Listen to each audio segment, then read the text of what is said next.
When it comes to aviation safety, drones may be small, but their impact can be huge, especially in cities and towns. Belize City is already packed with people, buildings, and traditional aircraft, all sharing a very limited slice of sky. Without clear rules in place, uncontrolled drone use can quickly turn that crowded airspace into a safety risk, threatening not just efficiency, but the reliability of the entire aviation system. The Department of Civil Aviation, keeping with its international obligations for keeping the skies safe over Belize, is in the process of implementing an operational directive. That guidance is an aeronautical information circular issued by the Belize Department of Civil Aviation. In simple terms, it kicks off the public consultation for a new set of operating rules aimed at small, unmanned aircraft systems, better known to most of us as drones here in Belize. We are now receiving information or concerns from the drone operating public, which is what the intent of the consultative process is for us to understand and hear people.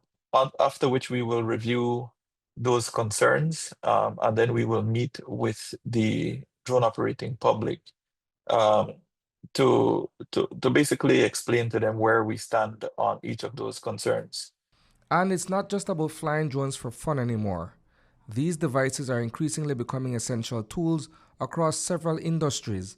In real estate, drones are being used to capture aerial views of properties. They're also paired with geographic information systems, better known as GIS, to map and analyze land. Add to their growing role in land surveying and even agriculture, where drones are helping farmers monitor crops and manage fields more efficiently. This drone handling course is going to be 4.5 days long.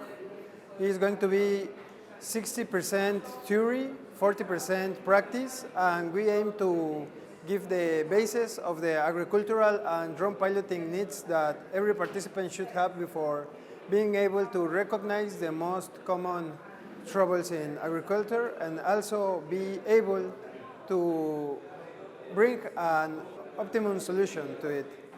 We are going to start with a drone overview, the components, the handling, the assembling and disassembling of the most common parts. Of course, we're going to also have some words from the civil aviation so they can know the regulations.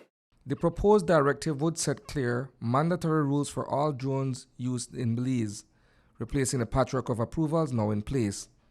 It would standardize licensing and operating limits while bringing Belize's drone laws in line with international aviation standards used in the US, Europe, and by global aviation authorities. The primary area of concern is safety, aircraft safety. We have a very unique operating airspace. If you go to the US, the airplanes take off in the vicinity of the airport and they immediately go right up to 30,000 feet and they operate at 30,000 feet. In the Belize airspace, in many instances, the airplanes operate at about 500 feet, even when en route. And so we have to be very careful not to um, create a mix of manned and unmanned aircraft in the same vicinity, lest we could reduce the levels of safety. Drone operators are raising red flags because these rules aren't optional. Operational directives carry the force of law, and failing to comply could bring penalties. The changes would directly impact businesses, media organizations, surveyors, and technical professionals who rely on drones to do their work. If consensus is not reached, what recourse do stakeholders have? I'm not sure how to answer you, but what I can say to you is that the Department of Civil Aviation is here to listen to the concerns of all parties. We have to be able to protect manned aviation. It is our bread and it is one of the pillars of our bread and butter tourism.